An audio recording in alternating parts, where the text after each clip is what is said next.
brightly colored annals. The journey of the Deliverer's conquest. Let me partake in it.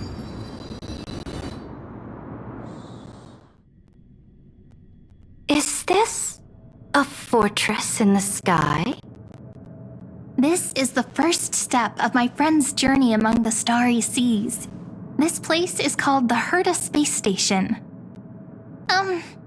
Just think of it as a supersized grove of Epiphany. Oh, so it's the territory of that witch. She and another Antikytheran lent me a helping hand back at the banquet. Look, over there. Looks like he's talking to Madame Herta in his memory. Let's go listen to what she thinks about this world, all constructed by eons and paths. Are you telling me that woman is Herta? She seems shorter than I remember. Pretty nice space station, huh? But just wait. After a couple more stops on the Astral Express, you'll see sights that'll make this place look ordinary. Oh, the cosmos is so vast that the unknowns far outnumber the knowns. But none of them will end up being anything amazing. The farther you go, the more you'll understand what I mean. So do your best with the nameless. Break a leg! And remember to send an update or two to Asta when you've got some downtime. She certainly shares my way of thinking. Only that instead of a conquest through blood and fire, they chose a gentler path. People call Madame Herta and Mr. Screwlum geniuses. Apparently, only the smartest people in the cosmos can receive the blessings of Nous, Amphorius' true creator. Do you mean that even individuals of such nobility are merely subordinates to a god? On the contrary, after all, it was the very first of them who created the god. But I don't really know all the details about that. You might be able to ask Madame Herta herself when you get the chance. Let's go check out some other worlds next, shall we?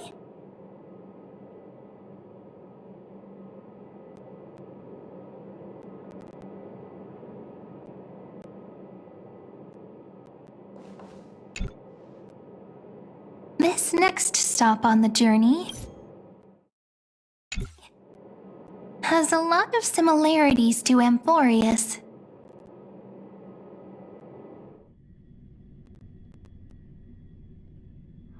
A snow-covered land? Interesting. This star is named Eurillo 6. That name sounds so cold. Belobog sounds better. The girl we see here holds a similar station to you, Imperator. She's the supreme guardian of this world, a leader who took up the mantle of government during a disaster. I did not expect the Empress of this world to be so young. Well, your appearance isn't much older. The object in the distance resembles Nikador. Is it a weapon? No, it's called... Right! The Geological Reconstruction Unit. Just Giorios' Titankin? Disappointing. Let us set out, my followers.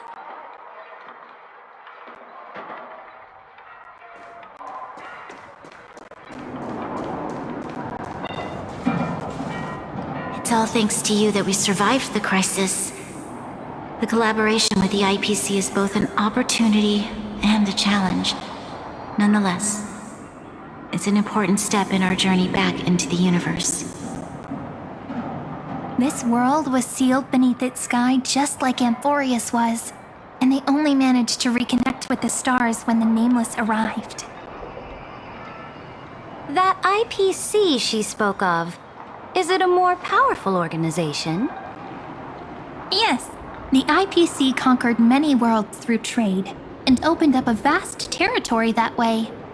There are many such powerful alliances beyond Amphorius, and they all walk on roads different from the destruction. Come Going back to the Supreme Guardian and her Belobog, didn't they find a peaceful way to enter the interstellar community?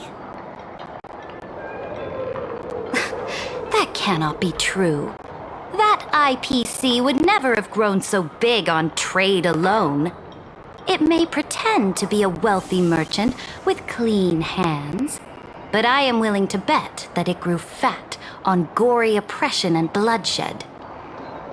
Its path of conquest must have had no mercy for the weak and would have destroyed them if needed. Are you telling me that this snowland never thought about tossing its dignity to the wind and kneeling to the IPC? I will not believe it. I will never allow the Imperator's empire to be sullied by others. Amphorius must become a power so strong that no interstellar foreigner would dare to look down upon us. Imperator, Belobog isn't as weak as you imagine. Listen. I indeed hesitated. But now I understand what we must do. Belobog must learn how to walk on her own until she no longer needs the support of others and can stand on her 2 feet among the stars. Even if I may not live to see it, I believe such a day will surely come.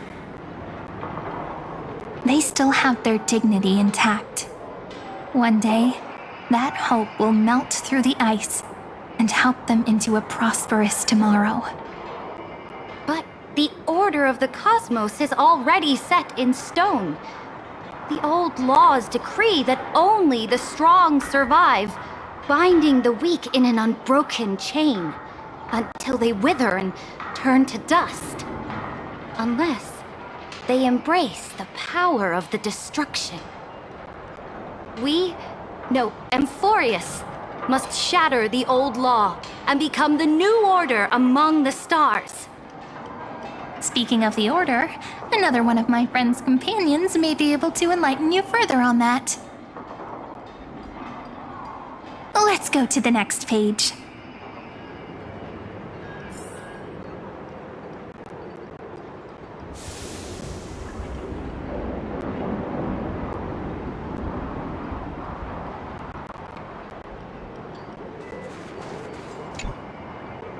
This next world is a nation of dreams.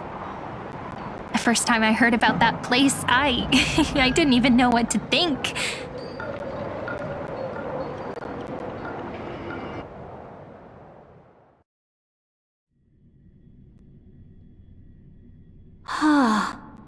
Such opulence does indeed evoke astonishment. This world is called Penacony, an eternal city built upon a land of dreams.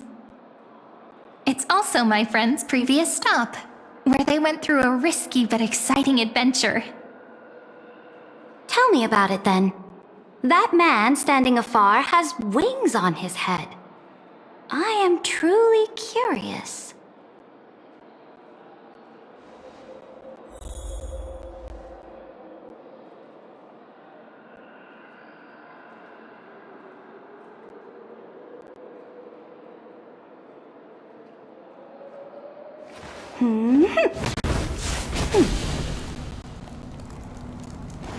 Let us set out. I wish to gaze upon the views of the Reverie Hotel one more time. I'll be just a traveler when I come back here again.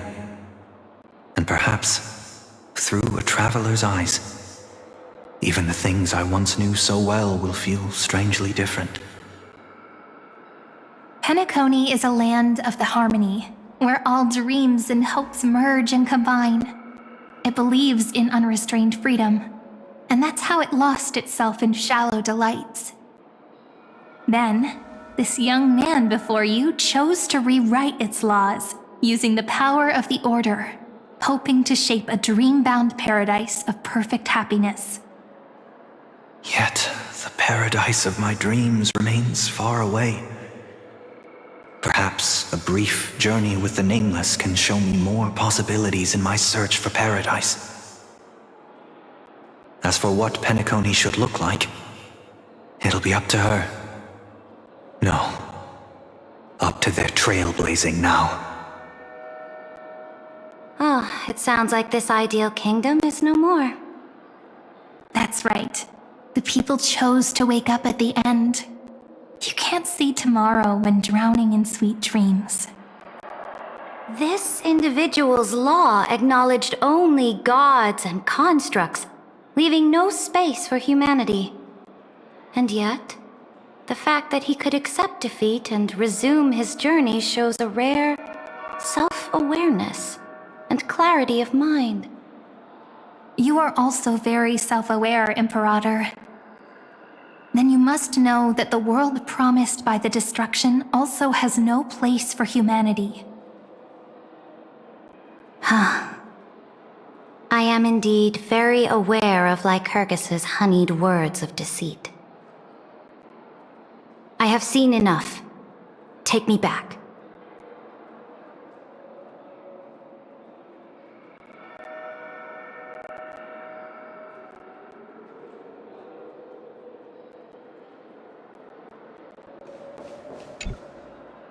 Then let's wrap up this trip down memory lane with one last scene. This absolute wonder. Isn't it pretty? That's our Emporius. Our world flows and meanders in this endless band of light. Though we were born from the designs of the gods and are not yet truly alive, the Chrysos heirs of Amphorius still chose to stand against fate and carved a legend no different from that of humankind. Will you really renounce the heroes in this world's previous 30 million cycles, Imperator? Including even yourself. Will you bow to brutal destiny and allow that puppet master named the destruction to have their wish? I know what you want to do, sidekick. You want to use that deliverer's memories to influence me and tilt the scales of law toward him and the two geniuses. You really saw right through me, Imperator. How can one rule an empire if one is incapable of understanding people's minds? I have decided on Law's final destination. However, before I move my next chess piece, before we go on, tell me this, sidekick. Throughout his trailblaze, was there ever a memory of the ocean?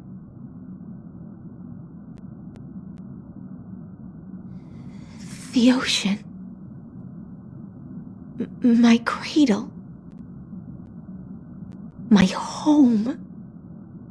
You shall complete your conquest in the ocean at the boundaries of this world, and eternally slumber in the sound of tides.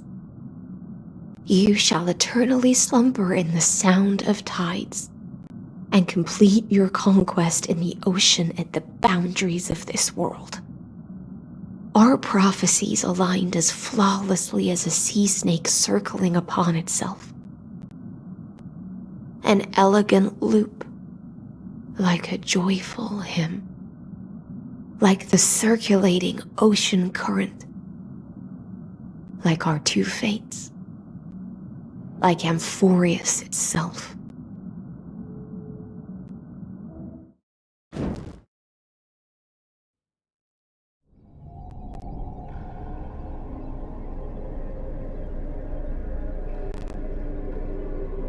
The trial is over. So tell me, who will own the divine authority of law? I won't give it to anyone. What? I am the law.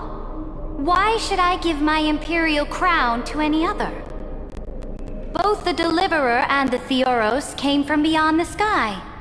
They have no right to interfere with the lands I conquered with my own two hands. The law of Amphorius shall be determined by Amphorius's master. What exactly did you see in the trial? Everything. I saw everything regarding the rules of this world's operation. I saw the laws of extrapolation that Theoros spoke of. I saw the ultimate protocol. As long as I offer a sacrifice of equal weight, I can rewrite the laws of this world according to my will. I can turn good into evil, ugliness into beauty, and weakness into strength. Fate gave me a very fair deal. One rule change for the life of one demigod. What are you planning to do? You can't guess. We can conquer the stars without relying on any power from beyond the sky. We just need to make some reasonable sacrifices. Your ambitions have already made so many people give up their lives for the law. And you're still not done? I am determined for Amphorius to stand on her own 2 feet among the stars. You are beyond reason. You think such a simple and hypocritical statement can justify your atrocities. There's no new without destroying the old. That's what you consider an atrocity? Ironic, for that is also the unchanging law of Amphorius's revolutions. Ever since the Flame Chase prophecy resounded in the distance, fate has decreed for the Chrysos heirs to ignite our blood and illuminate this dark age.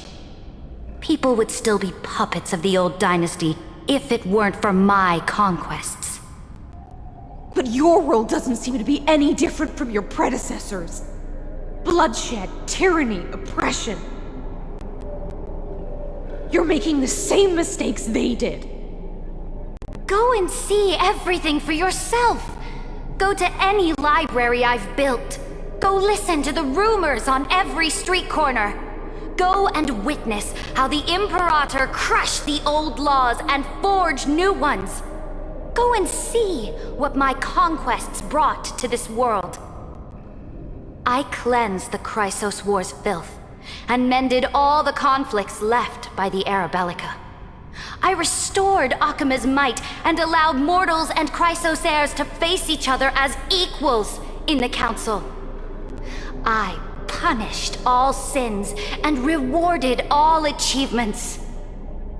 I smashed Talantin's shackles, united humankind to save themselves, and started the Flame Chase era. That's what the Imperator has done in her glorious life. So now, hearken to my final words. History will eventually forget Ceridra. But it will never forget the Imperator's people or the Flame Chase era she began. Final words?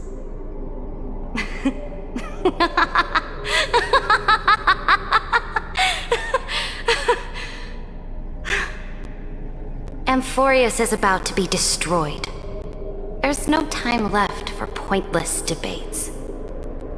There is only one law I want to overturn to aid the final battle of deliverance. So I will only offer the life of one demigod. In the name of the Imperator, I command you one last time, Electra. Either sacrifice yourself for conquest, or pierce this tyrant's chest with your sword. Thus, the Imperator concluded her final speech. At the end of her life, at the last moment before she stepped onto the altar, she gave her most loyal subject the choice to decide fate, just as she promised her compatriots before her very first campaign. My blood flows in you now. Heroic compatriots, follow me, and we'll seize fate's reins! The Imperator fell. Some say that the Dux Gladiorum turned traitor and killed her liege. Some say that she imprisoned the tyrant in a shallow pond of water, then left. which meant the Imperator had to kill herself to rewrite the law. There are countless stories about her death. All we can be sure of is when the knight left the vortex, the Imperator was still mumbling about their past conquests together. The beginning and the end of her existence.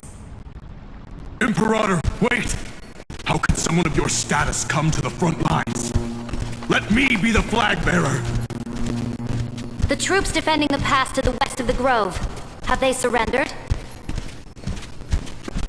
They ran as quickly as they could when they heard your name. The Golden Cocoon Pass is now in the First Legion's hands. Good. What about the Delosian militia? The Third Legion set fire to the mountains and flattened everything west of the basin. They just need a few more days. That is enough. We cannot afford to miss an opportunity for victory. Lastly, how many Ladonian cannons are left? They are no more. The Second and Fourth Legions have destroyed them all. Very good. They now have no way out, no reinforcements, and no artillery support. We will be able to liberate the Grove of Epiphany in the blink of an eye. We will launch the final charge 1 quint after the curtain fall hour tomorrow. Remember, as long as the Alliance's flag still flies on my shoulders, you must keep moving forward. Take no prisoners among the enemy's soldiers. All sages who resist are to be captured and tried according to martial law. And do not destroy any books. Now go! Notify the entire army! Understood! Those who are resolved to die, we salute you. Reporting in. The Mountain Dwellers are resisting fiercely, and the legendary Mountain Breaker has personally engaged in battle. Their formations are nigh impenetrable. Then cease our frontal assault. Send scouts to all legions and tell them to retreat into the Tritos Plains before the parting hour. What? Are you planning to surrender? It's a strategic change of plans. The seismic walking dragon is enough for that battlefield. Walking dragon? You mean that stupid beast, Terravox?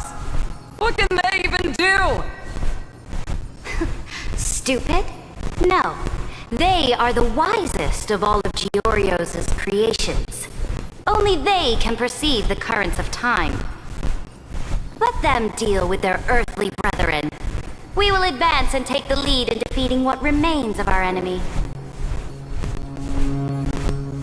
I will deliver the most fiery retribution for the humiliation they dealt us, and crown myself with a god-slaying wreath. Understood. I'll see to it. Those who are resolved to die, we salute you. The Temple of the Three Fates sent a letter, Imperator. They refused to surrender, and said this letter is their last warning to us. Tell the commanding officers not to launch any attacks unless they receive the Imperator's handwritten approval. Disobedience will be punished by death. What are you doing? The priests of the Three Fates aren't soldiers, but politicians. Do not mistakenly believe they don't have a plan. These dying pests will wring out every idea from their brains, all for short-sighted gain.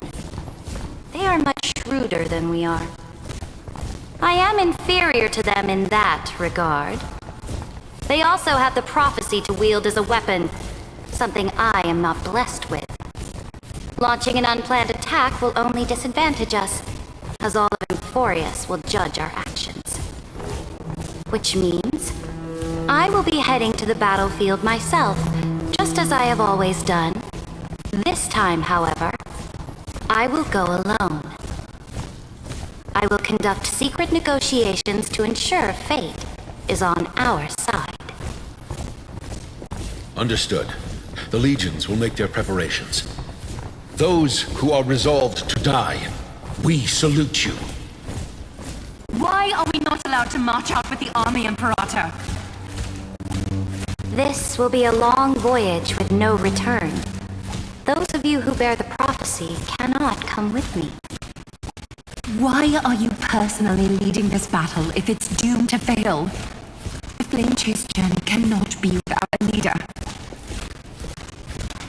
That is correct. The Empire will be without a head when the Imperator falls. But remember, as long as you seize the right opportunities, even a chaotic game will remain winnable. My departure will create a long staircase for you. You will understand what I mean when news of my death reaches your ears. Saridra, is our journey about to be over? Destroy the old laws and forge new ones. My conquest has reached its limits within the borders of Amphorius. Since the prophecy already decreed that the Imperator would never conquer the stars as she wished, I will bow out here and try no more. More Chrysos heirs bearing divine authority will be born, and many more heroes will arise. Will they demand peace or war? Will they resist tyranny or become the next Imperator? I do not care. The children of the future will decide for themselves. Do not mourn for me. Anyone can kill the Imperator, but the only one who can truly destroy her is Saridra. At the end, I faithfully recorded the most important battles in the Imperator's life. Her conquest was about to be completed at this point in the story. However, for some reason, a memory suddenly entered my mind just as I was about to put down my pen. It was a journey on a fantastical train. I had the honor of having a heart-to-heart conversation with the Imperator under the stars, and I asked her this question at the end of that discussion. How do you want history to remember you? As a hero who gave up her life for the Flame Chase? Or as a tyrant? She answered so quickly, as if she had made up her mind long ago. I would rather be forgotten than be defined.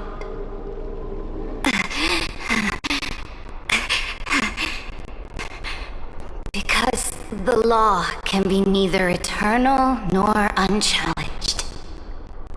And only humanity can pen laws into history's pages. Now, I have shattered the greatest law of Amphorius. The game is nearing its end. Dux Gladiorum. Even though you killed the Imperator in the previous 30 million cycles, this time you finally found your own law. Then High Sealants, Electra.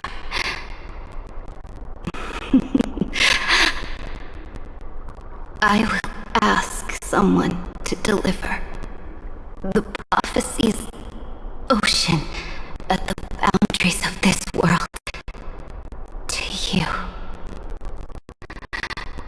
Will you choose to swim into that ocean? I do not care. Do not care.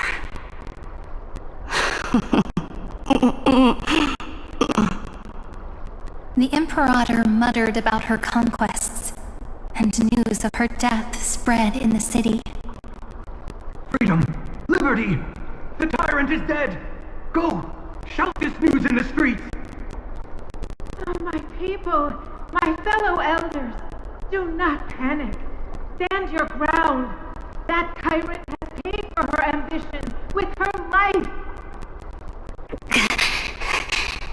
People once cheered for my ascension, and now they cheer for my fall. No matter. I am fond of applause.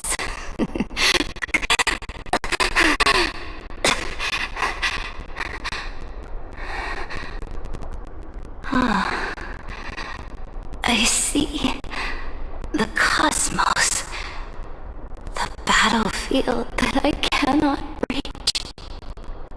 I will return in the next cycle. The stars will hear my legion's war drums.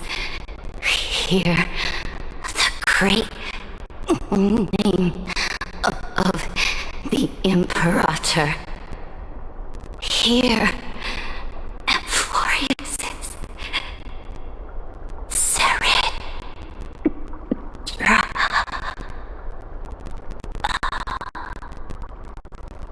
To this day, we do not know which rule the Imperator overwrote at the cost of her life.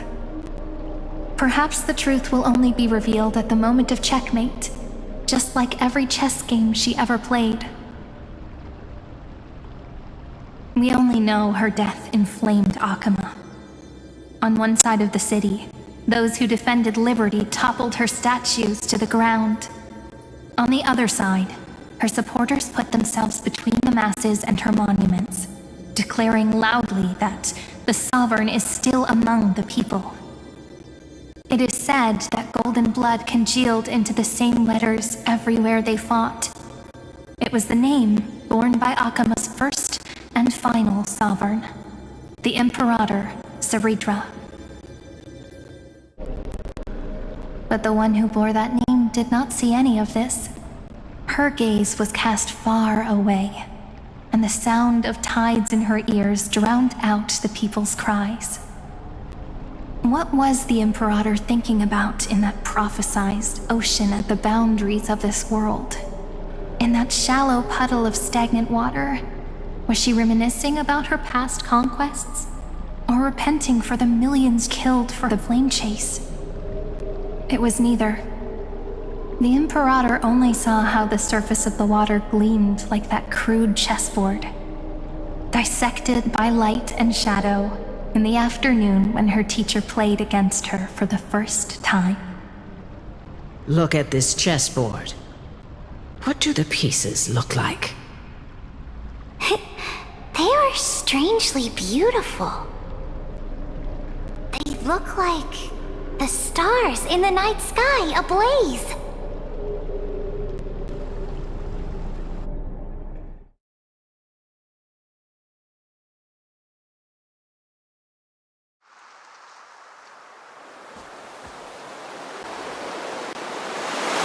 From that page emerged an ocean so vast, so pure, not a single trace of corruption. Is this Seridra? Electra, my subject. Ever since you walked out of the tainted ocean and pledged yourself to me, I have seen the abyss in your eyes and the emptiness in your heart. That was why I promised you a new ocean, where the Imperator's ambitions would serve as the currents, and loyalty would be its light. Electra, my subject. You have done your duty as my blade. The prophecy has now made its final decree on the road I intend to walk. My conquest is doomed to never reach the stars. But the Imperator never makes empty promises. So take this memory, this ocean, beyond the sky, as witnessed by the Deliverer. This is the final gift that the Imperator can leave for her subject.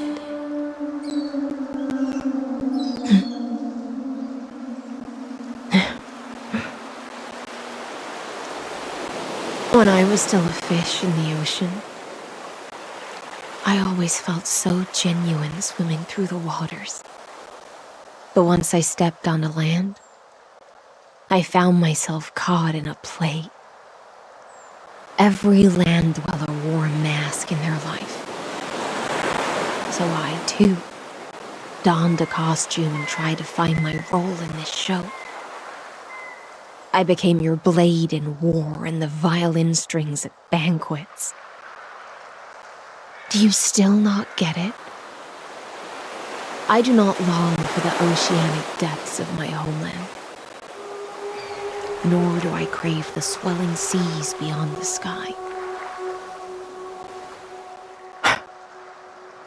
Perhaps even I don't know what I want. I still don't know where I should swim to even at the end. But I know one thing right now. A fish is simply a fish.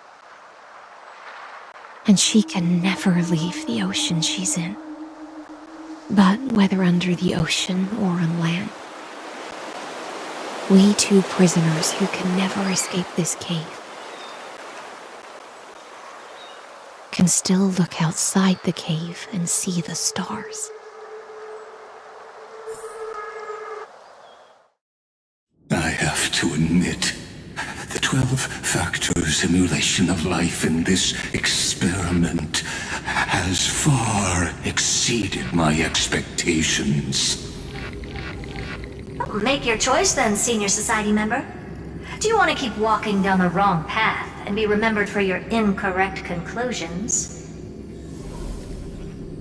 Or do you want to return to the audience's seat and give yourself, Amphorius, and the entire cosmos a more fitting end?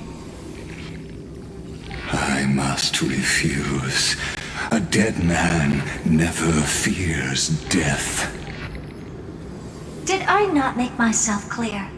Have you forgotten about our dear Lord of Silence? You wouldn't want her to consider your 8 other clones as cancers within the erudition and chop them all up, would you?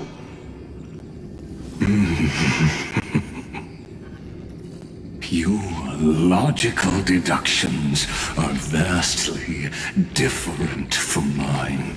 Therefore, allow me to provide one more academic recommendation. Listen, my peers. Why don't you look beyond this world? Just as the Chrysos heirs did. Re-evaluate your calculations and take into account all enemies in the upcoming war among the eons. Amphorius is not a place where 3 paths entangle, but where 3 paths fight to the death. You used Memoria to resist me, but did you not consider the possibility that the Remembrance and their children might have taken this opportunity to join the fray as well?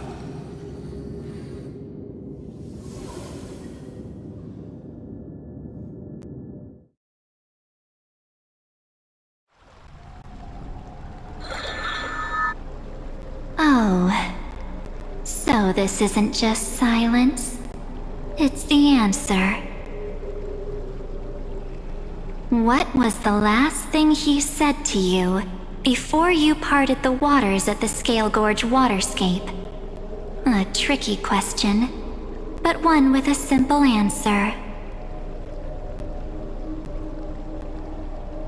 He didn't say anything back then, right?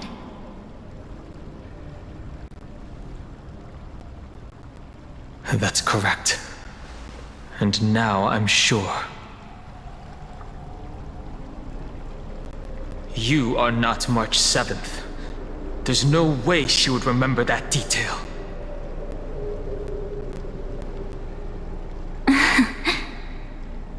I'll only warn you once. Leave her body now.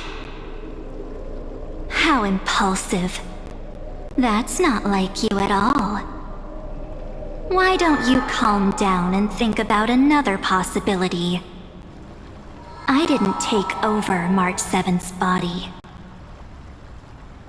Rather, it's March 7th who regained my memories.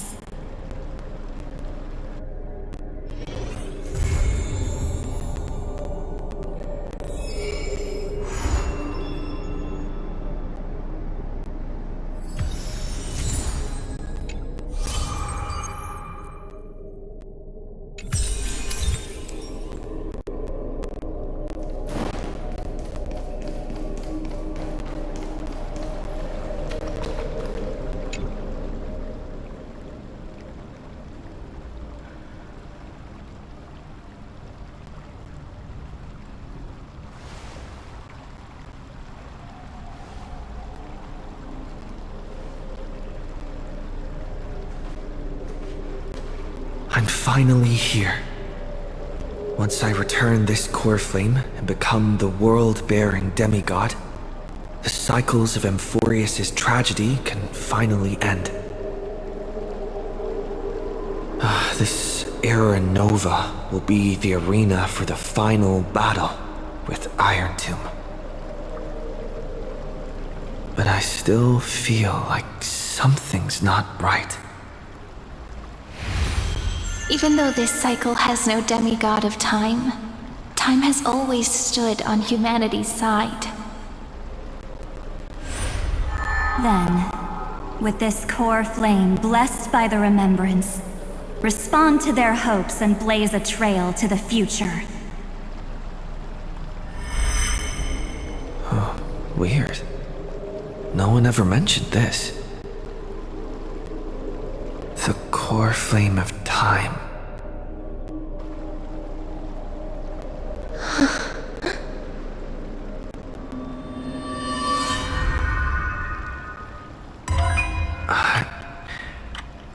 When did it get returned?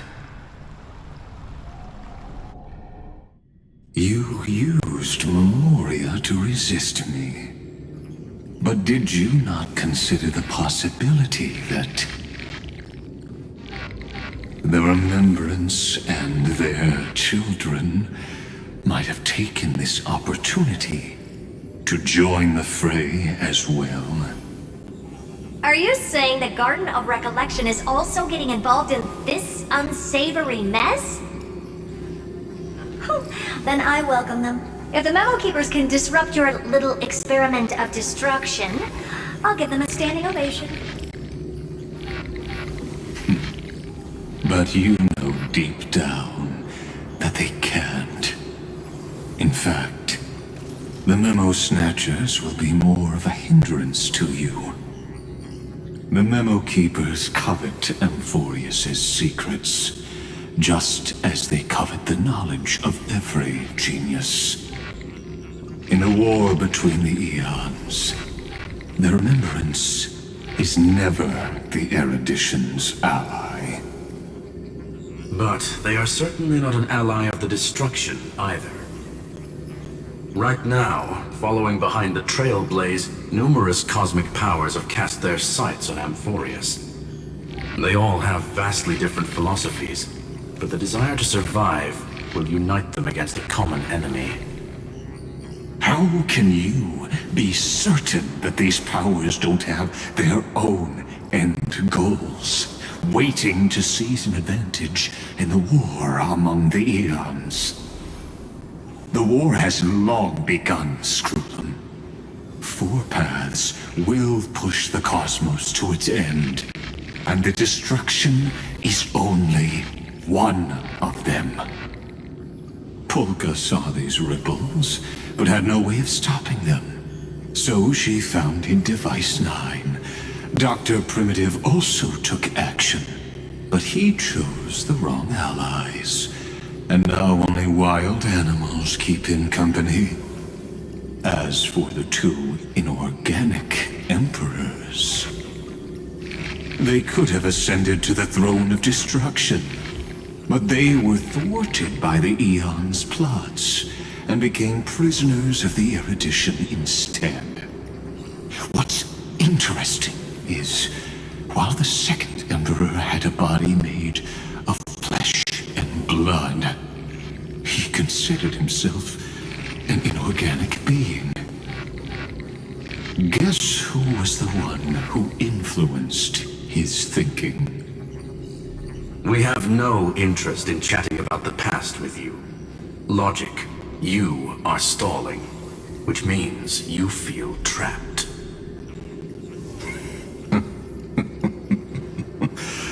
Trapped. Yes, looking back, when Xandar was a human, he often felt trapped. But patience became my strongest weapon because of this. I've always waited for so long. What's a bit more waiting? You don't want to test the resolve of a dead man who's crossed thousands of amber eras. Oh, you're right.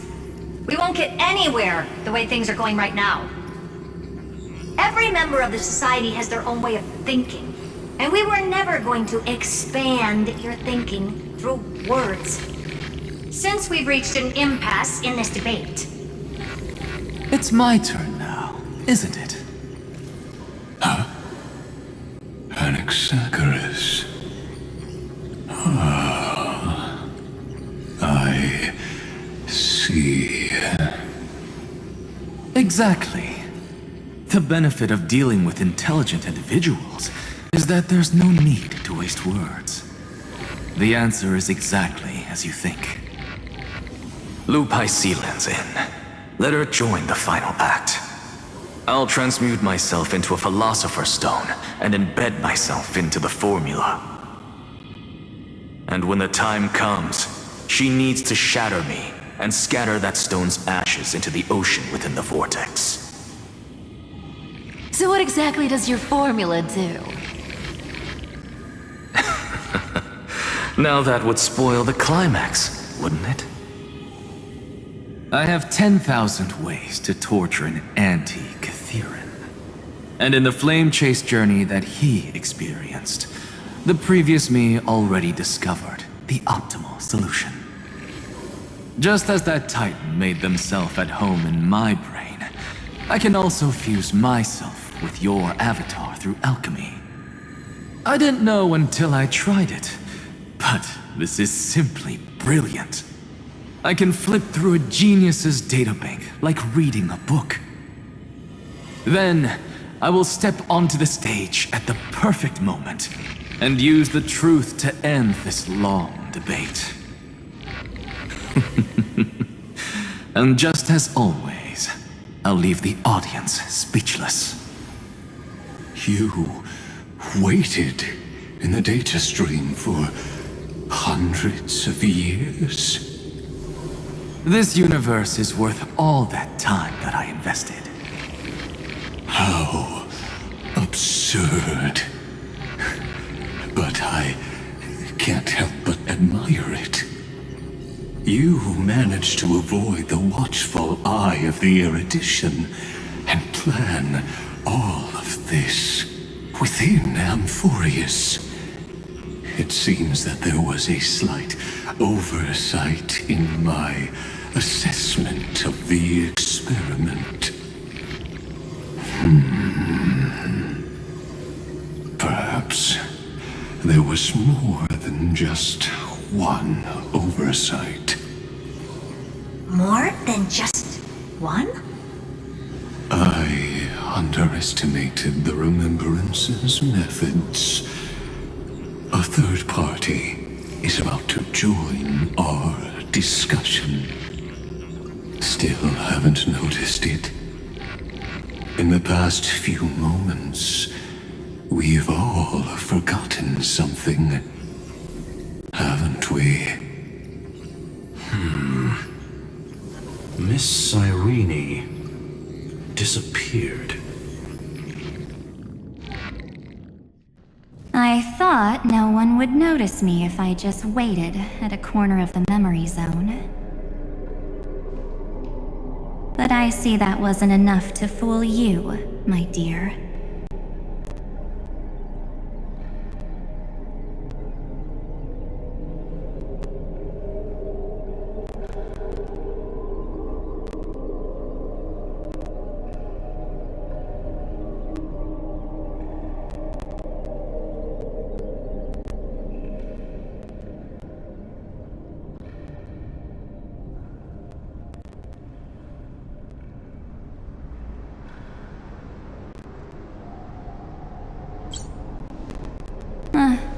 Looks like you're no longer that surprised to see me, even though I am an uninvited guest.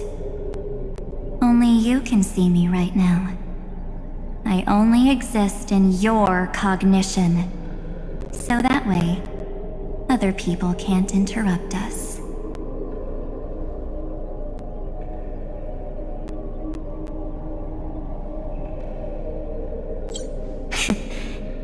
You mean, what's going on with March 7th?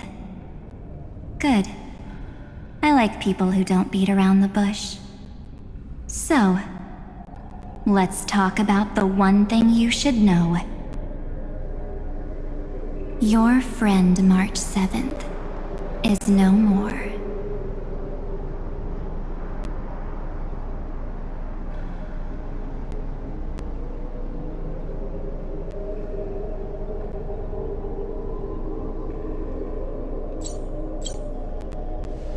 Yep, no more.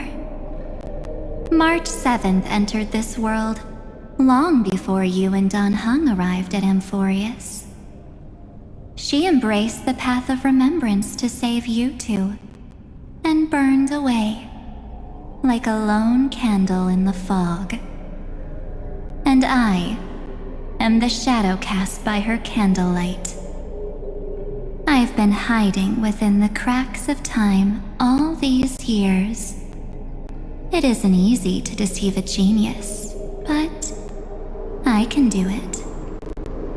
I'll now answer your other question about who returned the core flame of time in this cycle.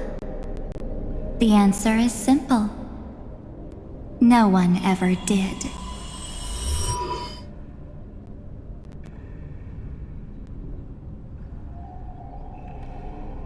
I believe someone as sharp as you would definitely figure out that something's wrong.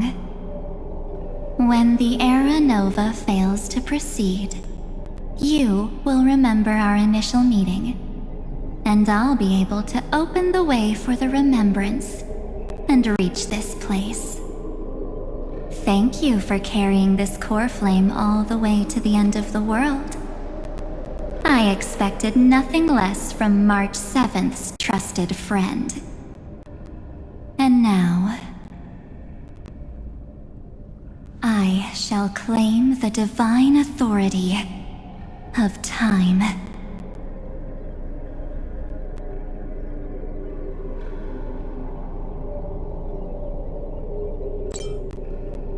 There's not much in this universe that I care about, except March 7th and her cherished companions.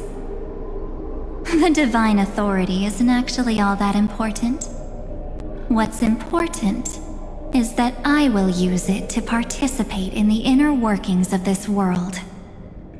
You already have a good idea of what the Era Nova does, right? It initiates extrapolations for the next cycle, based on the World-Bearer's memories. This immutable experimental mechanism is the key to the genius's resistance against Iron Tomb. And now, I'll be lending it just a touch more help. Let me filter your memories, keep the appropriate seeds, and discard the rest. That way, we'll be able to complete an Era Nova that this world has never before seen. It won't take too long. You just need to step into the rain of sensation with me. I'll tell you who deserves to be forgotten, and who deserves to be remembered. With your memories as the base material, I will recreate the cause and effect of this world, and let a flawless Amphorius be born from the chaos. Isn't the fate of the entire cosmos hinged upon this fight? Then this is the best way to ensure everything works out. It will most certainly defeat the destruction, while composing an unforgettable chapter for the Trailblaze.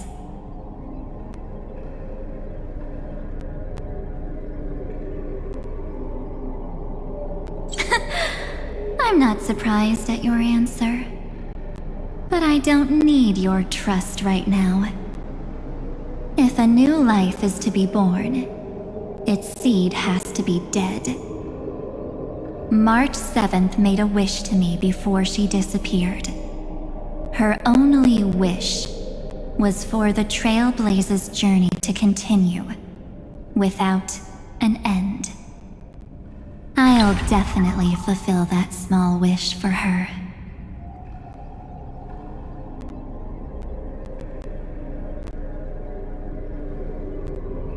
Friend, what's going on? Your consciousness suddenly went so far away.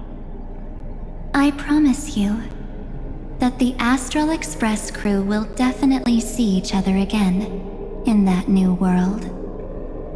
So come, dear. Sink into the sea of oblivion and become my guest. So much time. Just the two of us. And guess what? You cannot refuse my invitation.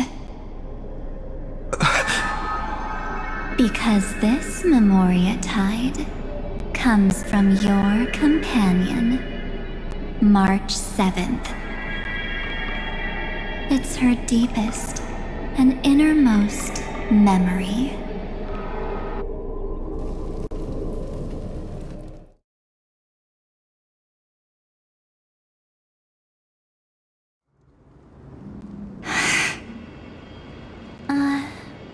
Well, I'm not actually all that surprised. I saw you ages ago, after all. It was on that night when a certain Knight of Beauty dropped by uninvited to the Astral Express.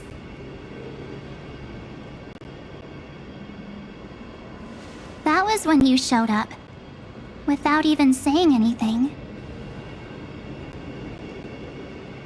Huh. I see.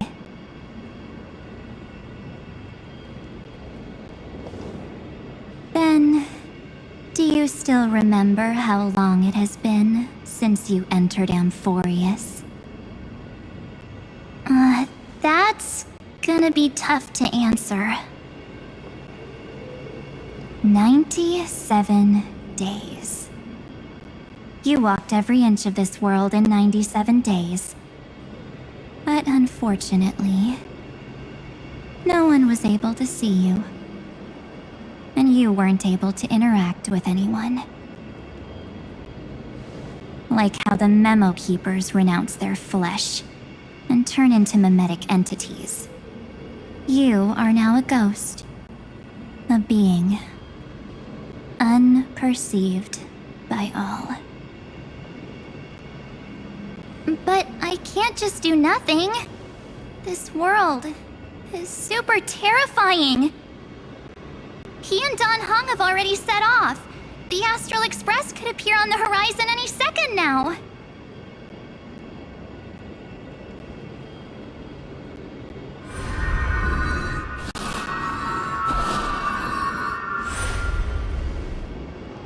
And they too will become this place's victims.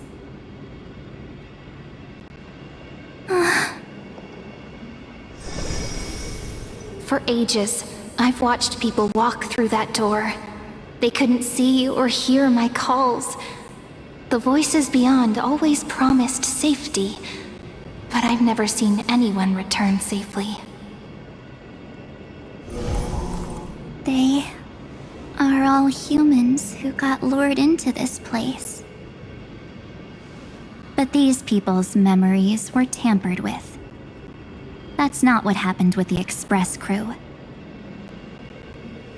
That's so cruel. Did the Memo Snatchers do that?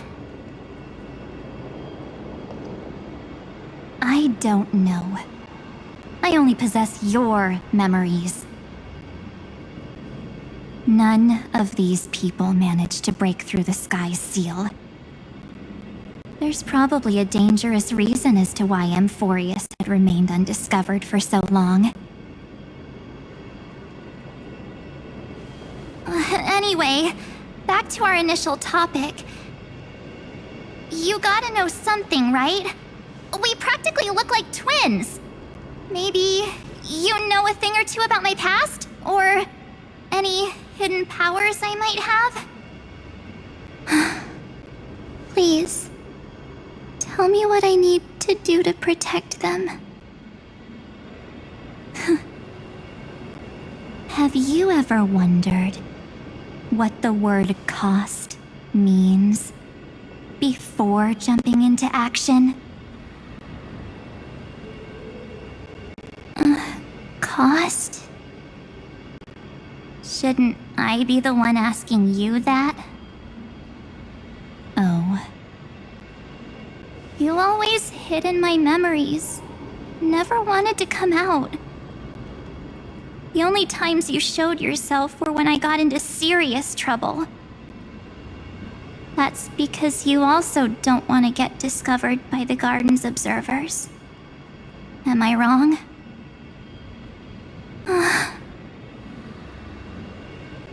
There's no one here except us. If you help me, then I'll help you.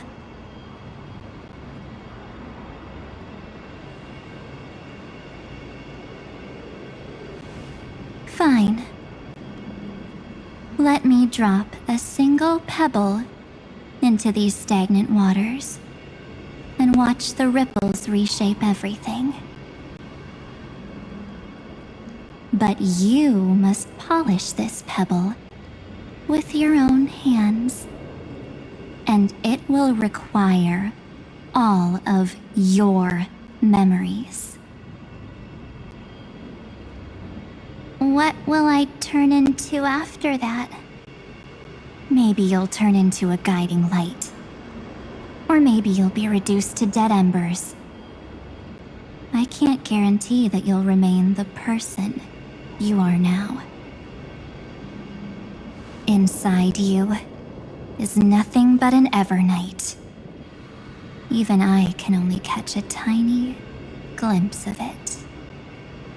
If this is the only way, then I don't see why I should say no. Besides, the mastermind behind the show is about to find us.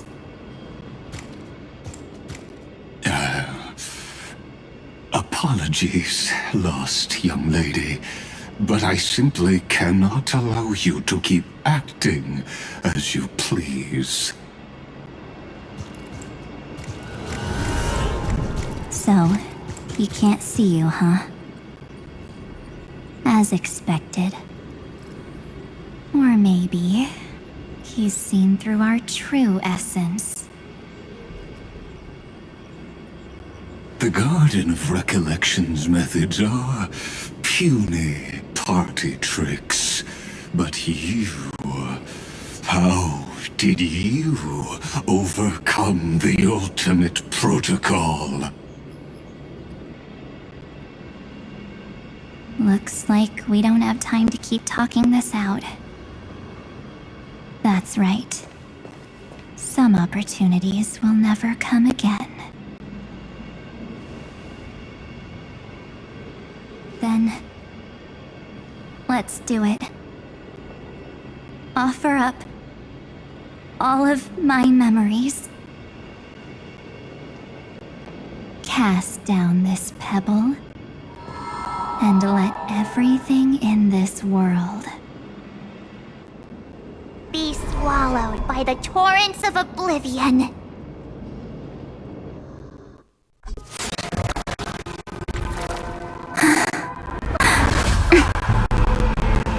I promise you, what was frozen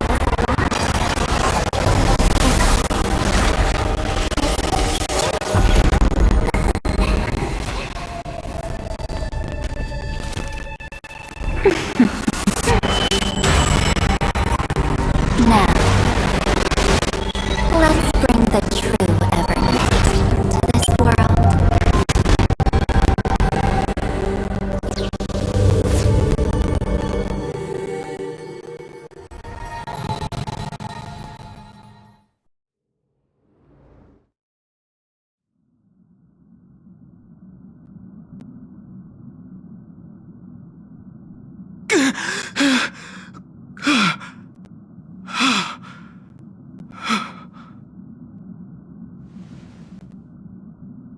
Is this the parlor car?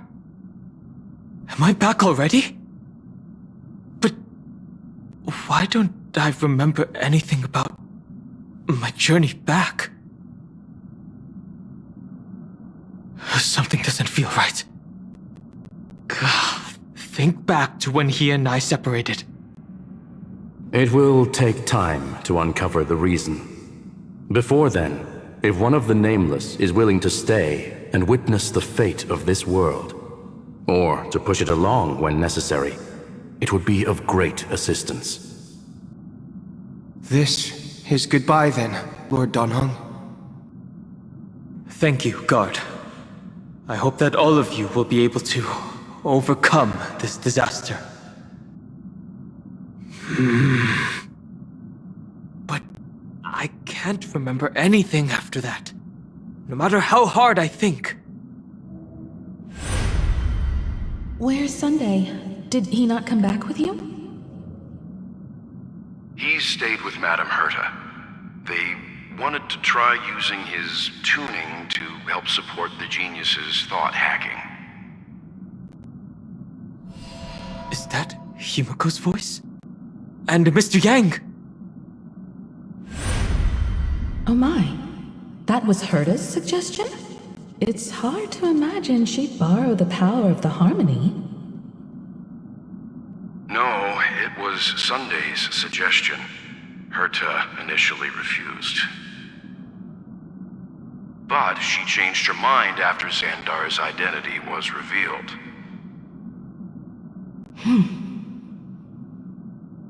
And we still can't get in contact with the Xianzhou Lafu? I'm still trying, but this place is outside the Interastral Peace Communications coverage zone, so there's a limit to what we can do. What about Aventurine's chip, the mini-transmitter? Surely it can get through to the IPC's lines. Himiko, are you alright? I've never seen you this anxious before. I'm all right. I'm probably just tired. Let's focus our energy on the kids. Now's not the time for distractions. Right. Unfortunately, I left that chip in the dreamscape when we departed Penacony.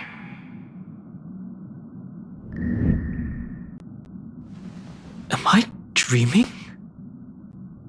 The parlor car feels so strange. Are the voices coming from the passenger cabin?